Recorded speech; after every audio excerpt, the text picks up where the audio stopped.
Selamat pagi, Bu. Selamat pagi. Oh ya, silahkan. Iya, Bu, terima kasih. Iya, sama-sama. Kalau Ibu boleh tahu nama kamu siapa? Nama saya Anggun Anggraini, Bu.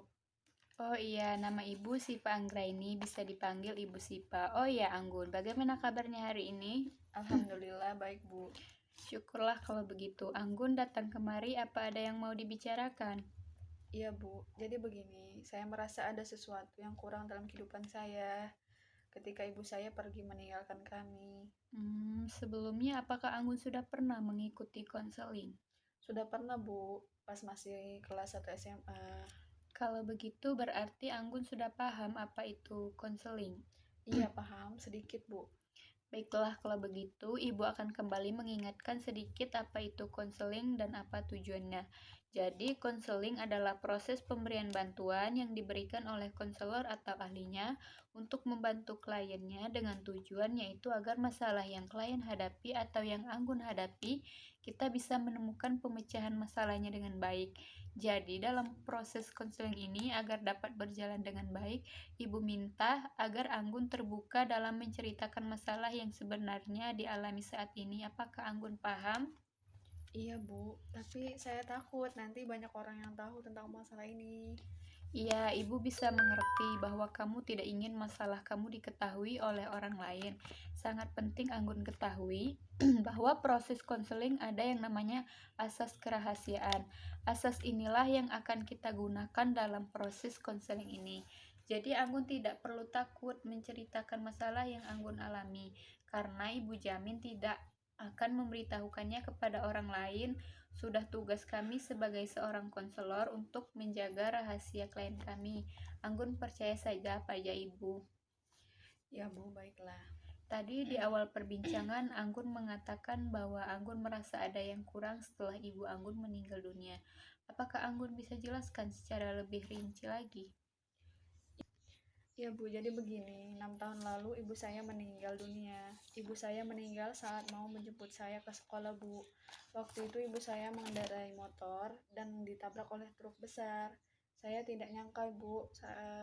Saya pergi begitu cepat. Ibu saya merasa bahwa saya tak akan pernah menemani kenyataan ini.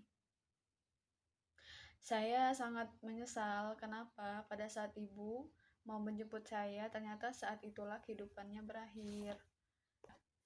Iya, Ibu mengerti apa yang Anggun rasakan. Padahal saya sangat sayang kepada ibu saya, Bu. Saya merasa bersalah banget sama ibu saya. Harusnya saya bisa pulang sendiri tanpa dijemput oleh ibu. Iya, berarti dengan kata lain Anggun merasa ini semua adalah kesalahan Anggun karena sudah minta dijemput oleh sang ibu. Iya, ibu, saya merasa ini semua adalah kesalahan saya.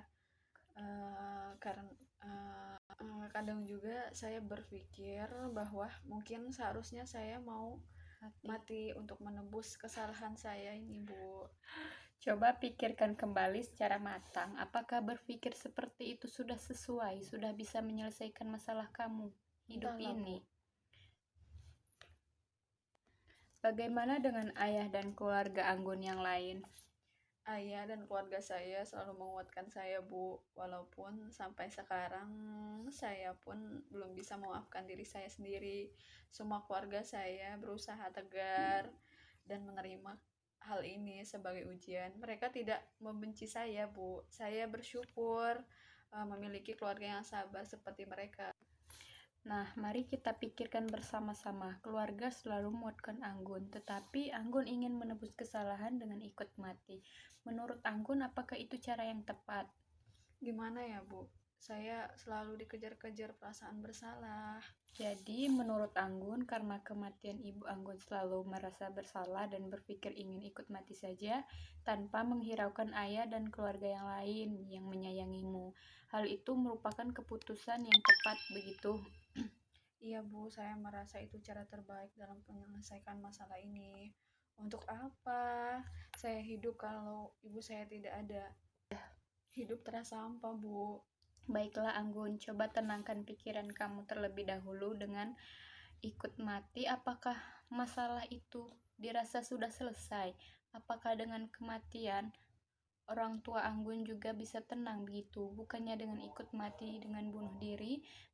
Berarti Anggun di sini menambah permasalahan karena ayah dan keluarga harus kehilangan anak secantik Anggun. Iya sih Bu, sepertinya saya malah menambah masalah dengan bunuh diri, tetapi saya tidak tahu dengan cara apa lagi agar bisa menyelesaikan masalah ini. Nah, berarti Anggun sekarang merasa bahwa ikut mati bukanlah solusi dari permasalahan ini, bukan? Iya Bu, saya mengerti itu, tapi saya masih belum bisa memaafkan diri saya atas meninggalnya ibu saya. Saya masih merasa bersalah karena itu, merasa agar masalah yang terjadi adalah karena saya. Anggun, kalau ayah kamu saja bisa tegar dan menerima kenyataan bahwa istrinya yang dia sayang sudah meninggal, mengapa kamu tidak sekuat mereka padahal kalian sama-sama menyayangi dia? Iya Ibu, mungkin saya terlalu pendek berpikirnya. Ya, Anggun harusnya berpikir panjang ketika mengambil sebuah keputusan. Jangan sampai keputusan yang diambil malah menambah beban atau kesedihan keluarga. Iya Bu, setelah saya memikirkan hal ini, sepertinya saya memang salah. Selain itu, di suatu sisi yang lainnya, saya merasa kasihan kepada ayah dan keluarga saya. Yang lain, pasti mereka sangat terpukul. Bagaimana perasaanmu? Tetap duniamu tidak terhenti hanya karena kematian ibumu. Kalau kamu berusaha tegar dan merelakannya, pasti dia tenang di alamnya. Iya sih Bu, tapi sungguh susah kalau di sekolah fokus ke pelajaran dan pikiran saya ke arah kematian Ibu. Terus Bu, seakan pengen mati saja Bu.